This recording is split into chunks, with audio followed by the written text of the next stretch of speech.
O som da taça de cristal, sendo levemente tocada por um talher, ecoou pelo salão.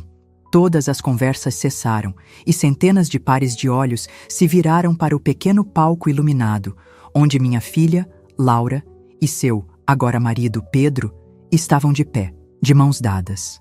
Laura, radiante em seu vestido que custou o valor de um carro popular, ergueu o microfone. O coração batia forte no meu peito, uma mistura de orgulho e exaustão. Cada detalhe daquele salão, das orquídeas que desciam em cascata dos arranjos suspensos ao brilho dos talheres de prata, tinha a minha assinatura, o meu suor, o meu sacrifício. Eu só queria um minutinho da atenção de vocês, começou ela, a voz embargada de uma felicidade que parecia genuína. Este é, sem dúvida, o dia mais feliz da minha vida. E ele não seria possível sem algumas pessoas muito especiais. Ela olhou para o marido, sorriu e depois varreu o olhar pela multidão, parando na primeira mesa. Quero agradecer, do fundo do meu coração, ao meu pai. Meu marido, Ricardo, que estava sentado ao meu lado, estufou o peito, um sorriso orgulhoso se espalhando por seu rosto. Ele acenou com a cabeça, aceitando os aplausos que começaram a pipocar pelo salão. Eu também sorri, um sorriso treinado, um reflexo de mãe. O nó na minha garganta começou a se formar, mas eu o engoli. Era o dia dela. Pai, continuou Laura, os olhos brilhando. Obrigada por nunca medir esforços para realizar meus sonhos. Este casamento, esta festa, tudo isso é graças a você, que pagou por tudo e tornou este conto de fadas uma realidade. O ar pareceu ficar mais denso, mais pesado. A palavra tudo ricocheteou dentro do meu crânio como uma bala. Tudo. A imagem do recibo da joalheria, com o valor irrisório que me deram pelo colar de diamantes da minha mãe, piscou em minha mente. As tardes que passei negociando com fornecedores, as noites em claro revisando planilhas para fazer 150 mil parecerem o dobro. A decisão dolorosa de vender cada peça de ouro que herdei, o último elo físico com a minha falecida mãe, para completar o orçamento que Ricardo considerou um exagero. Ele não sabia. Eu nunca contei. Pedi que o dinheiro fosse depositado na conta conjunta, e ele, sempre tão ocupado com seus negócios, apenas viu o saldo aumentar e presumiu que eu tinha feito mágica com os investimentos. E claro, prosseguiu Laura, agora se virando para a mesa ao lado, onde os pais de Pedro estavam. Eu preciso agradecer a minha sogra, Sônia. Sônia, querida, obrigada por ter me ajudado com todos os preparativos, por cada conselho, por ter sido a segunda mãe que eu sempre quis ter. Sônia, impecável em seu vestido verde esmeralda, levantou-se e mandou um beijo para Laura. A ajuda dela consistiu em me acompanhar a 2 degustações de doces, onde ela criticou todas as minhas escolhas antes de tirar fotos para suas redes sociais com a legenda: ajudando minha nora querida nos preparativos do grande dia. E foi isso. O discurso terminou. O microfone foi desligado. A banda começou a tocar uma música animada e os aplausos tomaram conta do ambiente. Eu aplaudi também. Sorri tão largamente que senti os músculos do meu rosto doerem. Inclinei-me e dei um beijo na bochecha de Ricardo. Nossa filha está feliz, querido, sussurrei, minha voz soando surpreendentemente calma. Ele me abraçou de lado, radiante. É tudo o que importa, não é? Ela merecia. Meu nome é Clara. Tenho 62 anos. E enquanto eu sorria e aplaudia a felicidade da minha única filha, uma felicidade comprada com os fantasmas das minhas joias de herança, eles não sabiam de nada. Não sabiam que aquele aplauso não era de celebração, mas de constatação. O som das minhas mãos se chocando era o eco de uma porta se fechando, de uma vida inteira de sacrifício sendo reduzida a nada, a um agradecimento que nunca veio. Eles não sabiam que naquele exato momento eu decidi que o dia seguinte não seria apenas um novo dia, mas o primeiro dia da minha nova vida. A festa continuou por horas, um borrão de abraços, sorrisos e conversas vazias. Eu cumpri meu papel de mãe da noiva com a precisão de uma atriz veterana. Dancei com meu marido, tirei fotos com os noivos e elogiei o buffet que eu mesma havia escolhido e negociado à exaustão.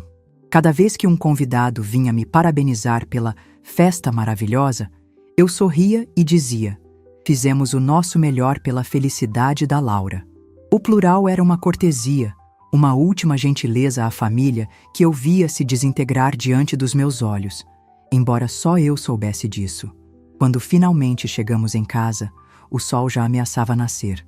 Ricardo, exausto e um pouco embriagado pelo champanhe caro, desabou na cama e adormeceu em segundos. Eu, no entanto, estava mais desperta do que nunca. Tirei o vestido de festa, sentindo como se estivesse me despindo de uma fantasia. Fui até o meu antigo porta-joias, um objeto de madeira escura que agora parecia um caixão em miniatura. Abri-o. Vazio. Apenas o forro de veludo gasto, marcado pelos contornos das peças que ali viveram por décadas. O anel da minha avó, os brincos que ganhei do meu pai, o colar da minha mãe. Todos se foram, transformados em canapés, em arranjos de flores que murchariam em 2 dias, em um sonho que não era meu. Lágrimas silenciosas finalmente escorreram pelo meu rosto. Não eram lágrimas de tristeza, mas de uma clareza cortante. A ingratidão não foi o que mais doeu. Foi a invisibilidade. Foi a percepção de que, para minha própria família, eu era uma peça funcional, uma engrenagem silenciosa que fazia a máquina funcionar, mas que ninguém se dava ao trabalho de notar ou de lubrificar. Eu era o alicerce da casa, escondido sob o piso bonito que todos admiravam. E naquela noite, eu entendi que alicerces, quando se cansam, podem simplesmente decidir não sustentar mais nada. O dia seguinte começou não com o sol, mas com o som do telefone. Era Laura, a voz borbulhando de alegria do outro lado da linha, diretamente do aeroporto, a caminho da sua lua de mel de 20 dias na Europa. Mãe, bom dia! Estamos prestes a embarcar. Foi tudo tão perfeito, não foi? Foi lindo, minha filha. Simplesmente perfeito, respondi, a voz neutra polida. O papai estava tão feliz. E a Sônia? Ela amou tudo. Disse que nunca viu uma festa de tão bom gosto. Ela até postou uma foto nossa juntas, agradecendo pela ajuda. Você viu? Eu não tive tempo de olhar as redes sociais, querida. Menti. Eu tinha visto. A foto delas, abraçadas, com a legenda: missão cumprida, um casamento de sonho para os nossos filhos. Nenhuma menção a mim. Ah, tudo bem. Mãe, só liguei para agradecer mais uma vez. Diga ao papai que eu o amo mais que tudo e que sou a mulher mais sortuda do mundo por ter um pai como ele. Eu direi, filha. Tenham uma ótima viagem. Aproveitem cada segundo. Nós vamos. Beijos, te amo. Eu também te amo, disse eu, e desliguei. A frase final dela, diga ao papai, foi a confirmação que eu precisava. Ela não ligou para falar comigo. Ela ligou para usar-me como um recado, uma ponte para o provedor. A conversa não foi um diálogo, foi uma tarefa. E com a mesma eficiência com que eu havia organizado aquele casamento, comecei a organizar a minha libertação. Enquanto Ricardo ainda dormia, liguei meu computador. A mágica que eu fazia com as finanças não era apenas vender joias. Por 40 anos, eu fui a administradora silenciosa do nosso patrimônio. Ricardo era o rosto, o homem de negócios que fechava os grandes contratos. Mas era eu quem analisava as letras miúdas, quem diversificava os investimentos, quem comprava e vendia ações com uma intuição que ele sempre chamou de sorte de dona de casa. Ele via o resultado final, os lucros, mas nunca se interessou pelo processo. Abri a planilha que eu chamava de Fundo Independência. Era um arquivo que eu mantinha há mais de 20 anos, desde que o primeiro investimento que fiz sozinha, com um pequeno dinheiro que herdei do meu pai, deu um retorno inesperado.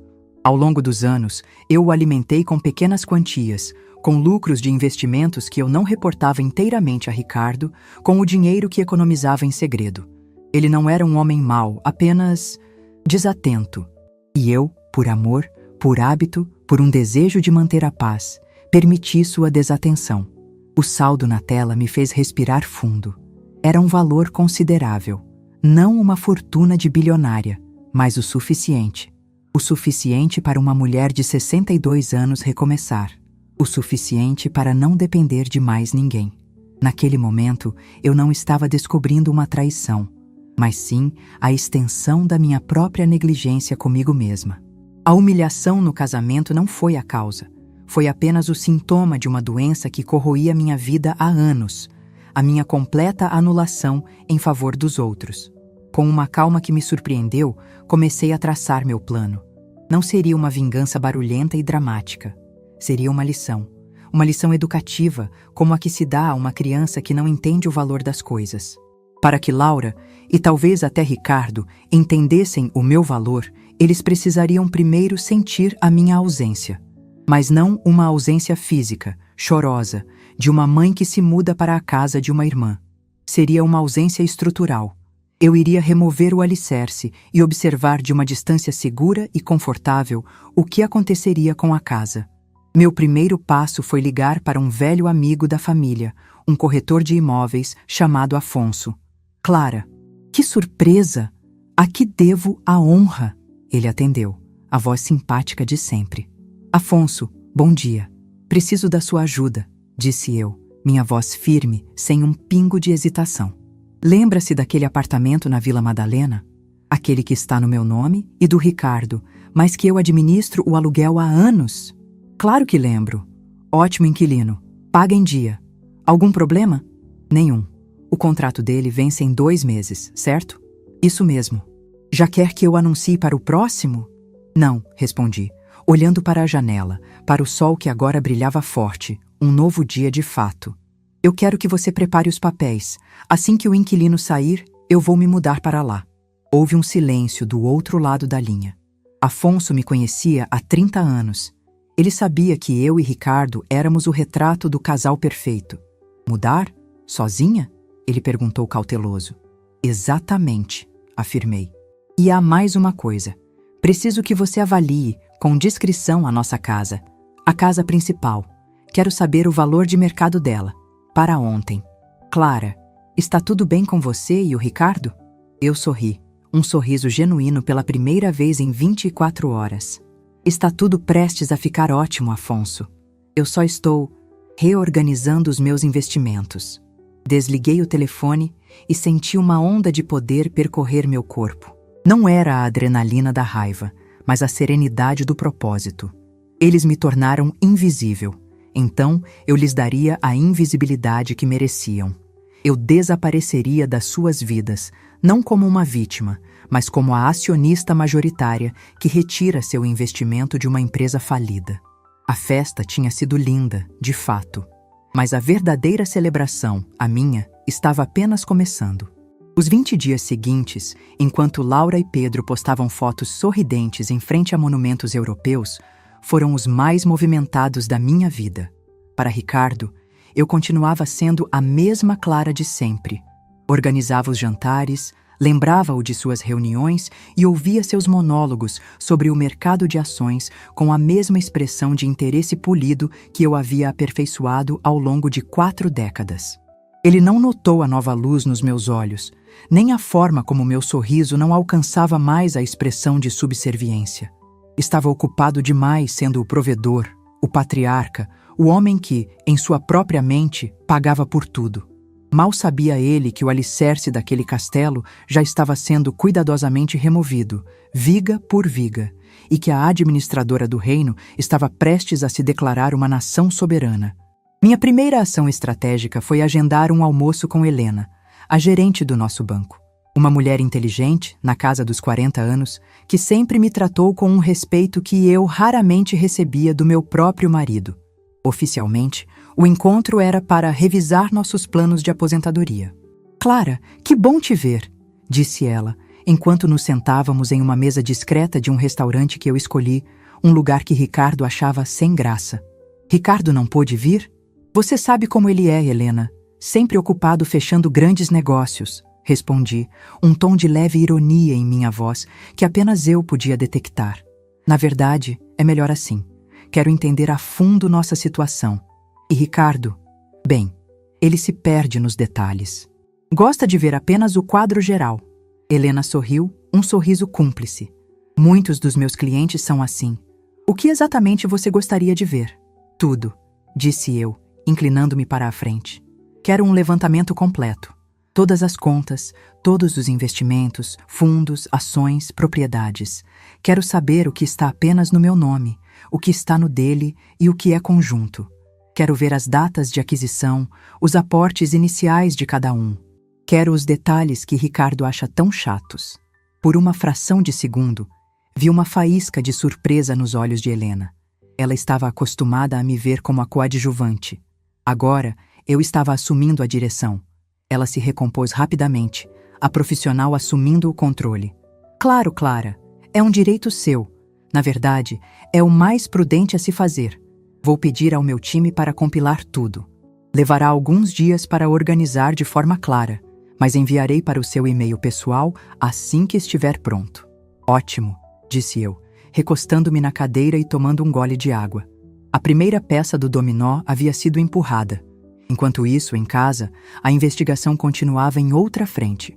Ricardo mantinha um escritório em casa, um santuário de mogno e couro que eu raramente entrava. Mas com ele passando a maior parte do dia em seu escritório na cidade, comecei a fazer pequenas incursões. Eu não estava procurando por segredos ou sinais de infidelidade.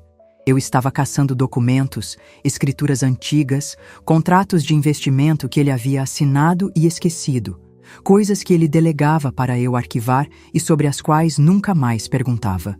Ele confiava na minha organização, mas subestimava minha memória e minha inteligência. Em um fundo de gaveta, encontrei uma pasta de couro empoeirada. Dentro dela, a escritura de um pequeno conjunto de salas comerciais em um bairro que, 30 anos atrás, era considerado periférico. Lembrei-me vagamente da aquisição, algo que Ricardo fez como um favor a um amigo que precisava de dinheiro rápido. Ele sempre se referiu àquilo como aquele elefante branco.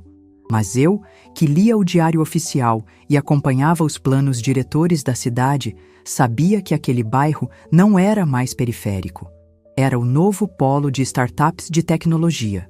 O elefante branco estava sentado em uma mina de ouro. A resposta de Helena chegou 4 dias depois, em um e-mail com um anexo protegido por senha. Sentei-me ao meu computador, com uma xícara de chá fumegante ao lado, e abri o arquivo. Era uma planilha detalhada, com dezenas de abas. E enquanto eu navegava por elas, a realidade da minha situação começou a se desdobrar, e era muito mais surpreendente do que eu jamais imaginei. O Fundo Independência era, como eu suspeitava, a ponta do iceberg. A verdadeira fortuna estava escondida à vista de todos, nos detalhes que Ricardo ignorava. Descobri que vários dos fundos de investimento mais lucrativos que ele se gabava de ter escolhido a dedo haviam sido iniciados com o capital de um imóvel que eu herdei dos meus pais e vendi no início do nosso casamento.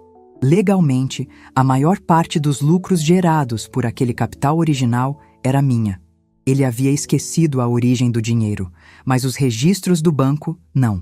A sua genialidade como investidor fora, em grande parte, financiada pelo meu patrimônio. A segunda revelação foi ainda mais chocante. A valorização das salas comerciais era astronômica. O que ele comprou por uma ninharia valia agora alguns milhões. E a escritura, que eu tinha em mãos, mostrava claramente. A propriedade estava em nome de ambos. Mas como não tínhamos comunhão universal de bens, e a maior parte do dinheiro usado na época veio de uma conta que era exclusivamente minha antes do casamento, eu tinha direito a uma parcela significativamente maior do que os 50%. A sorte de dona de casa que ele tanto mencionava era, na verdade, uma astúcia financeira que ele nunca se deu ao trabalho de reconhecer. Eu fechei o laptop, o coração martelando no peito. O sentimento não era de raiva, mas de uma vertiginosa sensação de poder. Eu não era a mulher que precisava lutar por uma pensão justa. Eu não era a esposa que sairia com um apartamento e algumas economias. Eu era a sócia majoritária de um negócio que ela mesma construiu nas sombras. Ricardo era o CEO, o rosto público que dava as entrevistas. Mas eu era o conselho de administração, a acionista controladora que, silenciosamente, detinha o verdadeiro poder de decisão. A humilhação que senti no casamento da minha filha agora parecia uma piada distante, uma ofensa insignificante vinda de alguém que não tinha a menor ideia da dinâmica de poder real daquela família. Eles me viam como um satélite orbitando em torno deles, o pai Sol e a filha Princesa. A verdade é que eu era o centro gravitacional que os impedia de sair voando pelo cosmos. e eu estava prestes a desligar a gravidade. Naquela noite, o contraste entre a minha realidade e a percepção deles se tornou quase cômico. Ricardo chegou em casa reclamando de um negócio que não deu certo. Aquele idiota do Medeiros recuou na proposta, disse ele, afrouxando a gravata e se jogando no sofá. Perdemos um contrato de 6 dígitos. Este mês vai ser apertado, Clara. É bom você segurar as pontas com as despesas da casa. Eu servi-lhe um copo de uísque, o mesmo uísque caro que eu havia comprado com os lucros de uma pequena venda de ações que ele nem sabia que eu possuía. Não se preocupe, querido, disse eu, a voz suave como veludo. Eu sempre dou um jeito. Você sabe disso. Ele pegou o copo, deu um gole e me olhou com uma ternura condescendente. Eu sei. Você é a minha salvadora, sempre fazendo mágica com o orçamento. O que seria de mim sem você para cuidar das coisas pequenas? Eu sorri. Provavelmente um homem muito perdido, Ricardo. Ele riu, achando que era uma piada, uma demonstração de afeto. Ele não viu a verdade literal em minhas palavras. Enquanto ele se lamentava por um contrato perdido, eu havia passado a tarde ao telefone com um advogado tributarista, um dos melhores da cidade, recomendado por Helena. O assunto oficial era planejamento sucessório e otimização de ativos. O assunto real era a criação de uma holding em meu nome, uma empresa para a qual eu começaria a transferir legalmente todos os ativos que eram, por direito e por origem, meus. Era um movimento de xadrez corporativo. Para qualquer um de fora, pareceria uma manobra financeira inteligente de um casal rico. Na realidade, era a minha silenciosa declaração de secessão. A propósito, disse ele, mudando de assunto. Laura ligou. Estão em Roma. Ela disse que o hotel que você recomendou é divino. Você sempre teve bom gosto para essas coisas. Que bom que ela está gostando, respondi, mantendo a fachada de mãe atenciosa. Por dentro, eu pensava. O hotel que eu recomendei e paguei a diferença para o upgrade de quarto com o dinheiro da pulseira da minha avó. Os dias se transformaram em 2 semanas. Meu plano avançava com uma precisão militar. Afonso me ligou com a avaliação da casa. Era, como eu esperava, um valor altíssimo, um ativo imobilizado que drenava uma fortuna em manutenção, impostos e funcionários. Enquanto isso, o apartamento na Vila Madalena, cujo inquilino já havia sido notificado, representava a liberdade. Custos baixos, localização central, uma vida onde eu não precisaria gerenciar um exército para manter tudo funcionando. Meu primeiro grande movimento estratégico foi a transferência de fundos. Com a documentação fornecida pelo banco, comecei a mover o dinheiro, não de forma impulsiva, mas calculada. Movi os dividendos das ações que eu administrava, os lucros dos fundos que nasceram do meu capital. Eram quantias significativas, mas que, na movimentação geral das nossas finanças, passariam despercebidas por olhos desatentos, como os de Ricardo. Ele só olhava o saldo no final do mês. Enquanto o número final não disparasse um alarme vermelho, ele não se aprofundaria. E eu me certificaria de que não disparasse. Aquele dinheiro foi para a conta recém-aberta da minha nova holding, Libertas Investimentos. O nome me pareceu apropriado. A estocada final, no entanto, foi mais sutil. Ricardo tinha uma coleção de relógios, seu grande orgulho. Ele a mantinha em um cofre no escritório, e a apólice de seguro estava em uma pasta separada. Ao revisar a apólice, notei algo que ele havia ignorado. Ela estava vinculada a um fundo de investimento para cobrir os custos, um fundo que fora estabelecido com dinheiro de ambas as partes, mas que eu administrava sozinha há 15 anos. O valor do fundo havia se multiplicado, e o excedente era legalmente nosso. Com uma simples ligação para a seguradora e uma assinatura que eu tinha procuração para dar, redirecionei todo o excedente do fundo para a conta da Libertas. Eu não toquei em seus relógios. Eu apenas tomei posse do escudo financeiro que os protegia, um escudo que eu mesma construí. Laura e Pedro voltariam em 3 dias. A casa estava quieta, mas para mim, ela zumbia com a energia da mudança iminente. Ricardo entrou na cozinha enquanto eu preparava o café da manhã, cantarolando. Ele parecia mais leve, talvez porque a pressão do mês apertado estava diminuindo, graças à minha mágica. "Bom dia, meu bem", disse ele, dando-me um beijo na bochecha. Sabe, eu estava pensando. Com a Laura casada, talvez seja a hora de começarmos a relaxar. Vender aquelas salas comerciais inúteis, talvez. O que você acha? Eu me virei, entregando a ele sua xícara de café, e lhe dei o meu mais doce e enigmático sorriso. Eu acho, querido, comecei, a voz perfeitamente calma, que tenho algumas ideias muito interessantes sobre o nosso futuro. E acho que você ficará muito, muito surpreso. O avião deles aterrissaria em breve, trazendo de volta a filha que me ignorou e o genro que era uma peça de decoração. Eles voltariam para a casa que acreditavam ser seu porto seguro, sustentada pelo pai que eles tanto admiravam. Mas eles não sabiam que o porto estava sob nova administração, e uma tempestade, silenciosa e perfeitamente calculada, estava prestes a começar. O dia do retorno de Laura e Pedro foi orquestrado com a precisão de um general em campo de batalha. Eu preparei o prato favorito deles, um rosbife que levava horas para assar, e arrumei a mesa de jantar com a melhor louça, a mesma que usei para receber dignitários e parceiros de negócios de Ricardo ao longo dos anos. A casa estava impecável, um cenário de normalidade doméstica que mascarava a revolução que estava prestes a explodir. Eles chegaram no final da tarde, bronzeados e cheios de histórias sobre gôndolas em Veneza e museus em Paris. Mãe, que saudade! A casa está linda, como sempre, disse Laura, me dando um abraço rápido antes de se ocupar em mostrar as fotos em seu celular para o pai. Ricardo a olhava com adoração, o rei contemplando sua herdeira. Bem-vindos de volta, disse eu com um sorriso sereno. Preparei um jantar especial para celebrarmos. A execução do meu plano começou de forma sutil, durante o jantar. Entre garfadas e relatos de viagem, eu conduzia a conversa.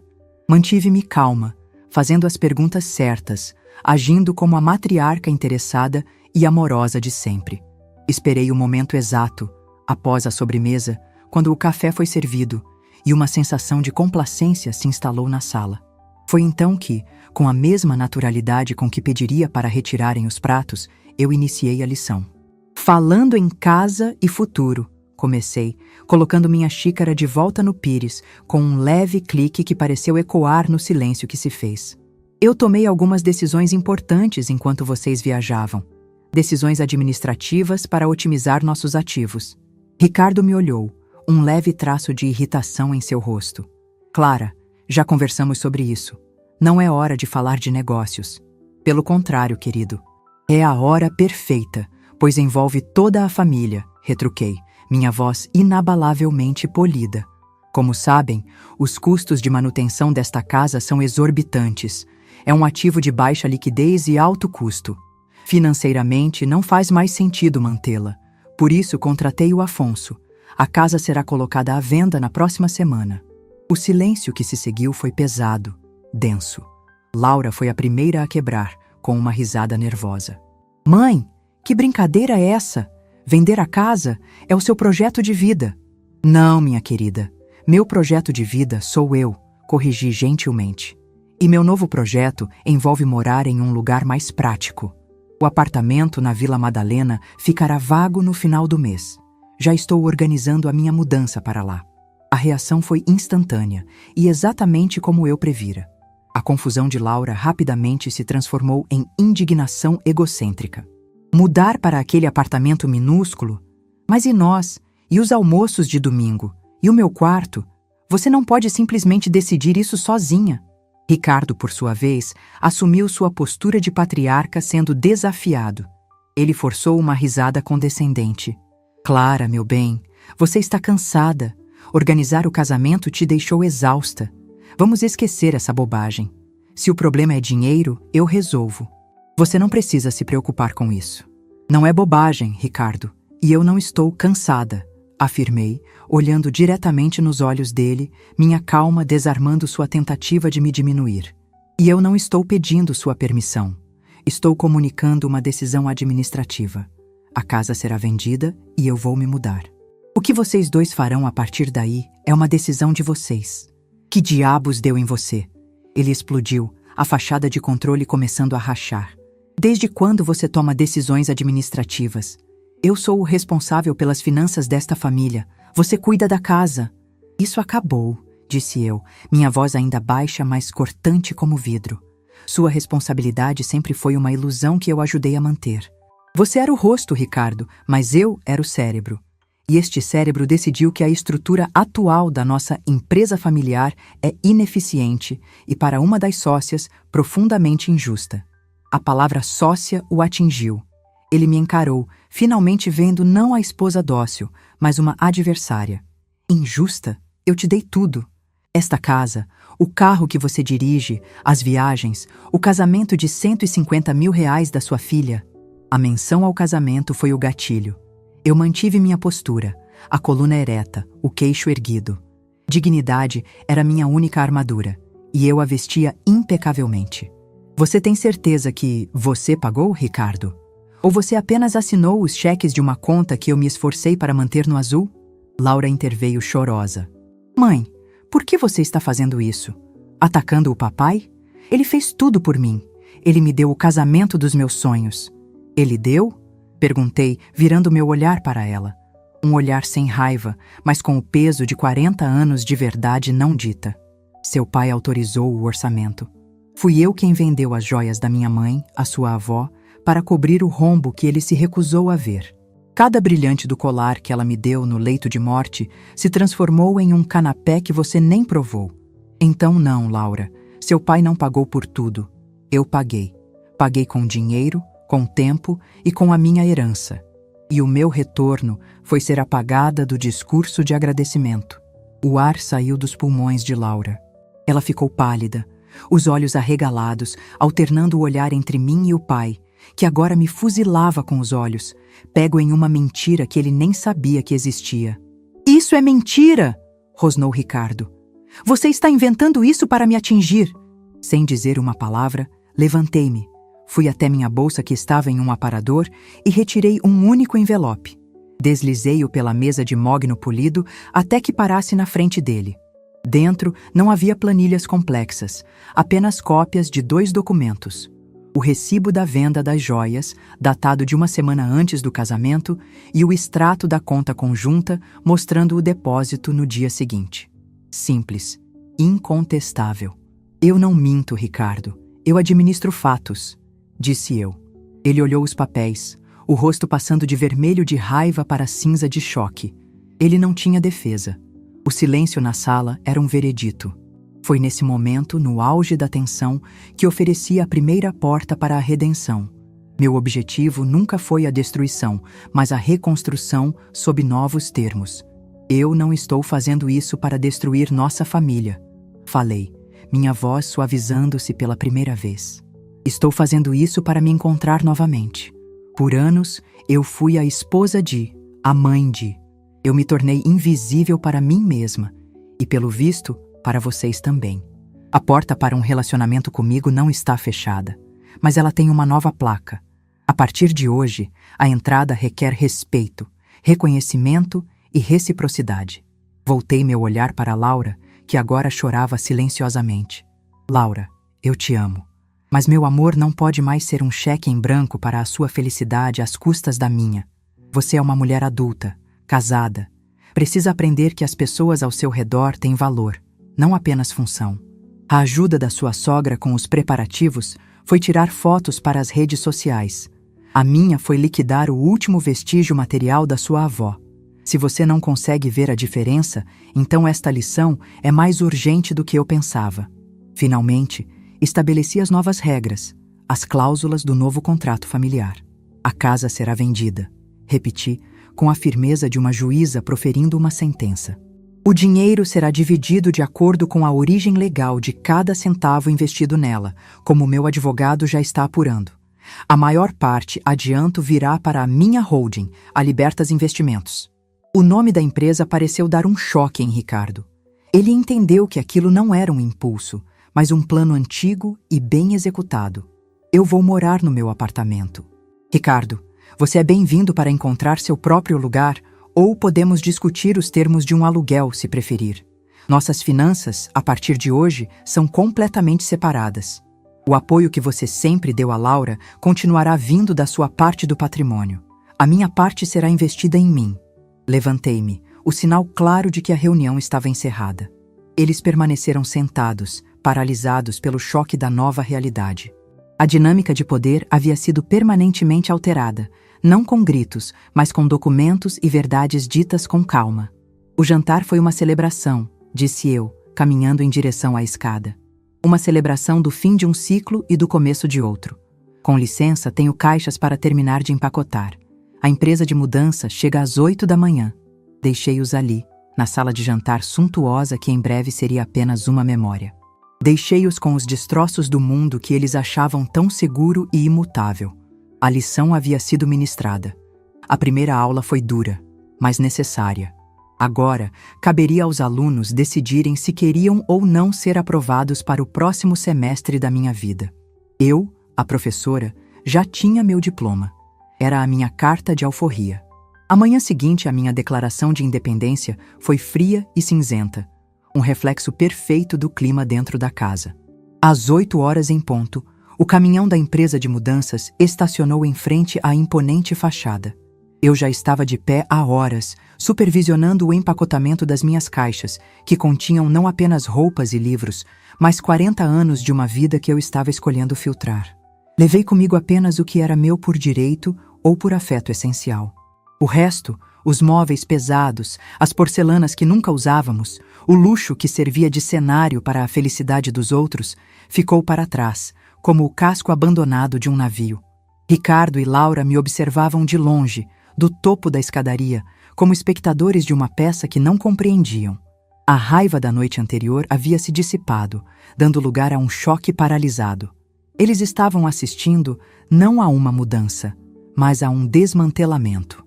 Eu era a estrutura que sustentava tudo, e agora que eu estava saindo, eles pareciam perceber o quão vazia e frágil era a casa sem mim. Pela primeira vez, Ricardo teve que enfrentar as consequências reais da sua delegação. A governanta, uma mulher que trabalhou conosco por 20 anos, veio se despedir de mim com os olhos marejados e me entregou uma pilha de contas. Dona Clara, o rapaz do gás está esperando, e o pagamento do jardineiro vence hoje. O senhor Ricardo disse para eu ver com a senhora. Com a mesma calma de sempre, eu a orientei a procurar Ricardo. Marta, a partir de hoje, todos os assuntos da casa devem ser tratados com o seu patrão, o senhor Ricardo. Meu advogado entrará em contato com você sobre seus direitos e sua realocação. Você foi uma amiga leal. Beijei seu rosto e a vi se afastar, deixando Ricardo no pé da escada com os boletos na mão, olhando para os papéis como se fossem escritos em uma língua estrangeira. Laura, por sua vez, estava presa em seu próprio furacão. O conto de fadas havia terminado abruptamente.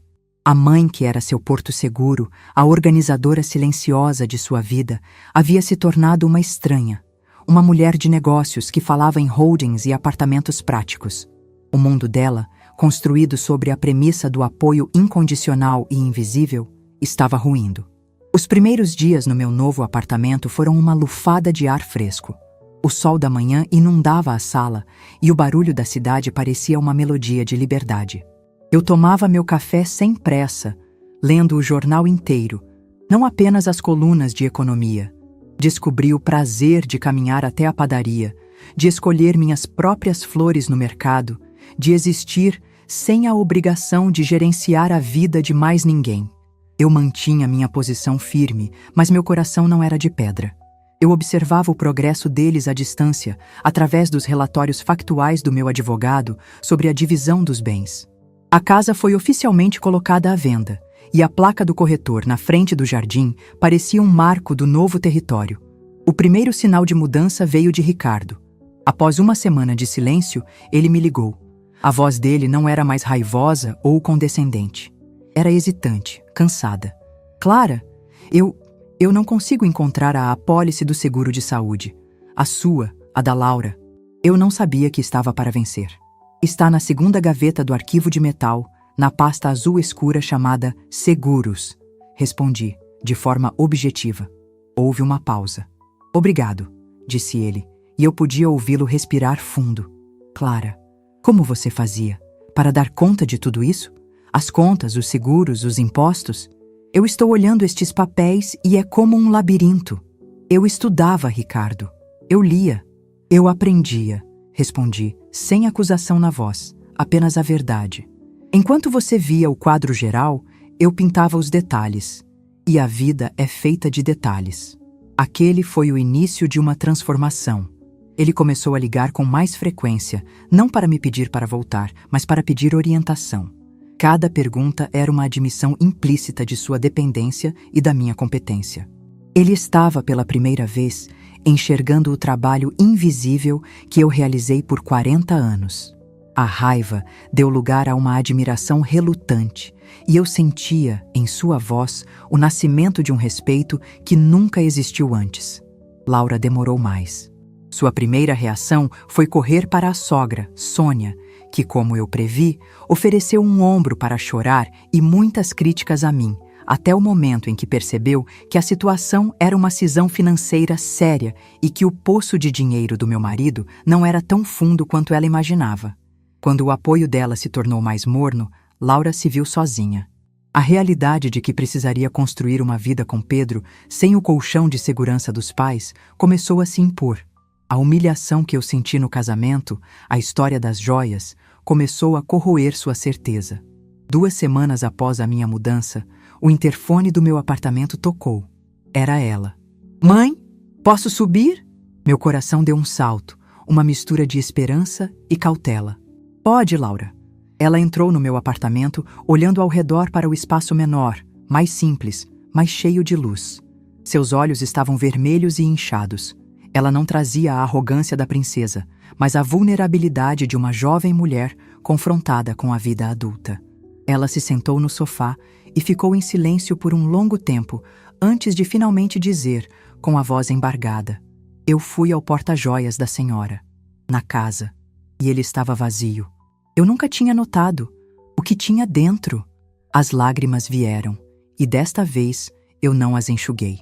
Eu a deixei sentir o peso de sua desatenção. Eu sinto muito, mãe, ela sussurrou. Não pelo discurso, quer dizer, por ele também, mas por tudo, por nunca ter perguntado, por nunca ter visto. Eu só achei que as coisas apareciam, que a felicidade era algo que o papai comprava e a senhora arrumava na prateleira. Aquela foi a minha deixa para testar a profundidade de sua mudança. Eu não ofereci um abraço imediato, um perdão fácil. Eu mantive uma distância amorosa, mas firme. A felicidade não se compra, Laura. Constrói-se. E toda construção precisa de um alicerce. Eu estava cansada de ser o alicerce que ninguém via. Nossa conversa foi longa, difícil, mas honesta. Foi a primeira conversa real que tivemos em anos. Eu não a poupei das verdades duras, mas também a ouvi. Ouvi seus medos, sua confusão, sua dor, ao perceber que a imagem idealizada de seu pai tinha rachaduras. Naquele dia, começamos, cuidadosamente, a nos reaproximar. Não como mãe e filha na antiga dinâmica, mas como 2 mulheres adultas tentando encontrar um novo terreno comum. 1 mês depois, a casa foi vendida. Ricardo, com sua parte do dinheiro, comprou um apartamento confortável para si, a uma distância razoável do meu. Ele estava aprendendo a cozinhar, a usar uma máquina de lavar, a gerenciar sua própria vida. Nosso relacionamento começou a se redefinir. Deixamos de ser marido e mulher no papel para nos tornarmos algo diferente. 2 sócios de uma longa jornada, agora aposentados, que se encontravam para um café, uma vez por semana, para discutir os investimentos, nossos filhos, nossos netos futuros, nossa história. A admiração em seu olhar era real. Ele me via finalmente. Laura e Pedro também tiveram que se adaptar. Sem o luxuoso pano de fundo da minha casa para os fins de semana, eles tiveram que criar seus próprios rituais, sua própria vida. Laura começou a trabalhar meio período em uma galeria de arte, algo que sempre quis fazer, mas nunca precisou. Ela estava descobrindo seu próprio valor, sua própria capacidade de arrumar as coisas na prateleira. Nossos encontros se tornaram mais significativos. Almoçávamos fora, em restaurantes que ela escolhia, e às vezes fazia questão de pagar. Ela começou a me perguntar sobre a minha vida, sobre a avó que nunca conheceu direito, sobre as joias e as histórias por trás de cada uma. A família não havia sido destruída. Ela havia sido forçada a evoluir. O antigo equilíbrio, baseado na minha anulação, era frágil e falso. O novo equilíbrio, construído sobre a rocha do respeito mútuo e da autonomia, era mais forte, mais real. Eu não havia perdido uma família.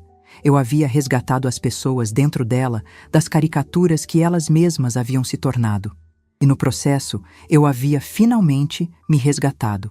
6 meses se passaram desde a minha mudança. 6 meses em que o calendário da minha vida, antes preenchido com as obrigações dos outros, começou a florescer com os meus próprios compromissos. A nova dinâmica familiar, forjada no fogo da verdade, havia se solidificado em um respeito mútuo que eu jamais julguei ser possível. Os almoços de domingo, antes um ritual de opulência e formalidade na antiga casa, transformaram-se em encontros mais simples e genuínos. Às vezes, no meu apartamento, às vezes no de Ricardo, outras em um restaurante que Laura descobria em suas andanças pela cidade. Nesses encontros, a pauta não era mais os negócios de Ricardo ou os desejos de Laura. A pergunta que abria a conversa era sempre: "Então, mãe, o que a Libertas Investimentos andou aprontando esta semana?" E a Libertas andava aprontando muito. A holding que nasceu como um instrumento de libertação havia se tornado o meu propósito. Descobri em mim uma paixão por negócios, uma visão para identificar potencial onde outros viam risco. Mas meu critério de investimento era diferente. Eu não procurava os unicórnios do mercado financeiro, eu buscava as leoas. Mulheres acima dos 50 anos como eu, cheias de experiência, sabedoria e ideias, mas que o mercado de trabalho e o sistema financeiro haviam descartado como ultrapassadas. Meu primeiro grande investimento foi em Marta, nossa antiga governanta. Com o dinheiro da sua rescisão e um aporte da Libertas, ela abriu uma pequena empresa de catering, especializada na comida caseira e afetiva que ela fez por tantos anos. Hoje, ela tem uma agenda lotada e 2 funcionários. O sucesso dela foi a prova de que meu capital mais valioso não era o dinheiro, mas a minha capacidade de enxergar o valor que os outros ignoravam. Minha vida, antes confinada aos muros de uma mansão e aos limites de um cartão de crédito que não era meu, expandiu-se de maneiras que eu não imaginava. Eu viajava, mas não para os resorts de luxo que Ricardo escolhia. Fui conhecer a Chapada Diamantina com um grupo de mulheres da minha idade, fiz um curso de cerâmica em Cunha, aprendi a dançar tango em um salão no centro da cidade. Descobri que a minha própria companhia era deliciosa e que o mundo estava cheio de pessoas interessantes para além do círculo social restrito em que eu vivia. Redecorei meu apartamento não com o que era esperado de uma mulher da minha posição, mas com o que me trazia alegria, cores vibrantes, arte de artistas locais e uma estante de livros que ia do chão ao teto, cheia de histórias que eu finalmente tinha tempo para ler. A minha transformação não passou despercebida. Amigas da minha idade, mulheres que eu via em jantares e eventos, começaram a me procurar. A princípio, com curiosidade sobre o meu divórcio silencioso. Depois, com admiração. Elas viam em mim não uma vítima, mas uma pioneira. Comecei a organizar, informalmente, um café mensal no meu apartamento. O Clube da Libertas, como apelidamos brincando. Éramos 10 mulheres, todas com histórias de terem se tornado invisíveis em suas próprias vidas, ofuscadas por maridos, filhos e pelas expectativas da sociedade. Ali, compartilhávamos experiências, medos, mas, acima de tudo, estratégias. Falei sobre finanças, sobre a importância de conhecer o próprio patrimônio, sobre o direito de dizer não. Uma delas, inspirada pela minha história, renegociou o acordo pré-nupcial do filho para proteger a nora. Outra decidiu voltar a estudar e terminar a faculdade de Direito que havia abandonado para criar a família. Eu não estava apenas vivendo a minha nova vida. Eu estava, sem querer, acendendo a faísca para que outras mulheres começassem as suas. Uma tarde, sentada na minha varanda, observando o pôr do sol tingir os prédios de dourado, eu refleti sobre o envelhecimento. A sociedade nos ensina a temer a idade, a ver as rugas como um sinal de decadência. Mas ali, aos 65 anos, eu nunca me senti tão poderosa, tão viva. A juventude nos dá vigor, mas a maturidade nos dá perspectiva. A humilhação que senti no casamento da minha filha, O evento que detonou toda essa revolução agora me parecia um presente disfarçado. Foi preciso aquele choque para me acordar do torpor de uma vida confortável, mas sem alma. As joias da minha mãe, que eu vendi com o coração partido, não eram a sua verdadeira herança. A verdadeira herança era a força que ela me deu, a resiliência que estava adormecida em mim por décadas e que eu finalmente aprendi a usar. Eu havia honrado seu legado, não guardando seus bens, mas usando sua força para reivindicar a mim mesma. Meu legado, eu percebi, não seria uma casa grande ou uma conta bancária recheada para os meus herdeiros. Seria a prova de que é possível reescrever a própria história em qualquer idade. Seria o exemplo de que limites saudáveis não destroem famílias, mas as salvam da toxicidade do não dito. Seria a Libertas Investimentos e as dezenas de Martas que ainda iriam florescer com uma pequena ajuda. Na semana passada, a família se reuniu no meu apartamento para um anúncio. Laura, com os olhos brilhando de uma felicidade que agora era sua e não um presente dos pais, nos contou que estava grávida. A reação de todos foi o selo final da nossa transformação. Ricardo não disse, vou dar o melhor quarto de bebê para o meu neto. Ele disse, que maravilha, como podemos ajudar vocês dois a se prepararem? Pedro, o genro antes calado, falou sobre suas ansiedades e esperanças como pai. E Laura, minha filha, virou-se para mim, pegou minha mão e disse, mãe, eu quero que a senhora me ensine a ser forte como você. Quero que meu filho ou minha filha cresça admirando a avó tanto quanto eu a admiro. Naquele momento, o círculo se fechou. O aplauso que me foi negado no casamento ecoou de volta para mim, não de uma multidão, mas das pessoas que mais importavam, da única forma que realmente importava, em respeito, em amor e em reconhecimento. Eu sorri, um sorriso genuíno que vinha do fundo da alma. Eu não era mais a coadjuvante da minha própria vida. Eu era a autora, a diretora e a estrela principal. E a minha história, a verdadeira, estava apenas começando.